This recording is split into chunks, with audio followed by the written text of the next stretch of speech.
Vesuvius grew bigger and blacker with every passing minute. It looked like a giant pine tree in the sky, as one eyewitness later described it, with a tall trunk of smoke and branches spreading wide. Some people stood frozen in terror, while others laughed nervously, thinking it was just an unusual storm or a strange fire on the mountain. Then the first pieces of pumice and ash began to rain down. At first they were small, like gray snowflakes dancing in the wind. Children even tried to catch them on their tongues. But soon the pieces became larger and heavier. They clattered on the rooftops like hailstones. People pulled their togas over their heads and ran for shelter, coughing as the air filled with choking dust. Suddenly, the mountain roared.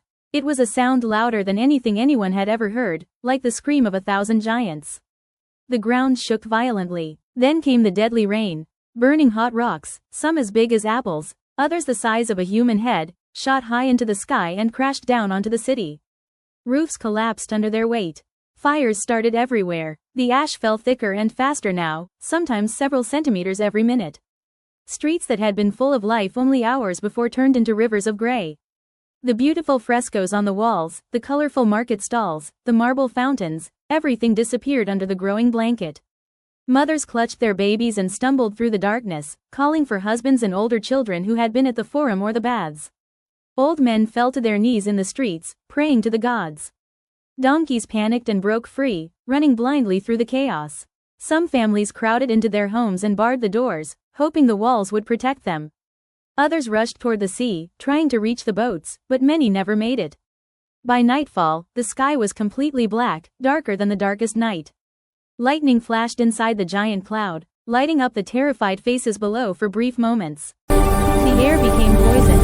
Hot gases and tiny pieces of volcanic glass filled every breath. People collapsed in the streets, covering their mouths with cloth that quickly became soaked with ash. In just a few terrifying hours, Pompeii was buried. The nearby town of Herculaneum was swallowed even faster by rivers of boiling mud. When the eruption finally stopped 2 days later, the beautiful cities had vanished from the face of the earth, hidden beneath many meters of ash and rock. For almost 1,700 years, grass and vines grew over the silent grave. Farmers plowed their fields above the lost city without knowing that entire streets, temples, theaters, and homes lay sleeping beneath their feet. The name, Pompeii, faded into legend. Then, in 1748, a peasant digging a well struck something hard, pieces of colored marble and part of an ancient statue. Years later, systematic excavations began. Workers uncovered streets perfectly preserved, bakeries with loaves of bread still inside the ovens, election posters painted on walls, beautiful mosaics saying, "Beware of the dog," and even jars of preserved fruit. Most haunting of all were the hollow spaces in the ash where bodies had once lain. When archaeologists poured plaster into these cavities, the shapes of the ancient inhabitants appeared again. A mother shielding her child, a man curled up trying to protect his face, a dog still chained to a post, twisting in its final struggle. Today, when you walk through Pompeii, you can stand in the same amphitheater where gladiators once fought, step over the raised stepping stones that kept Roman sandals dry on rainy days, and read graffiti scratched by teenagers 2,000 years ago, jokes, love declarations, and complaints about bad wine. Pompeii is more than ruins, it is a complete snapshot of everyday life suddenly frozen in time.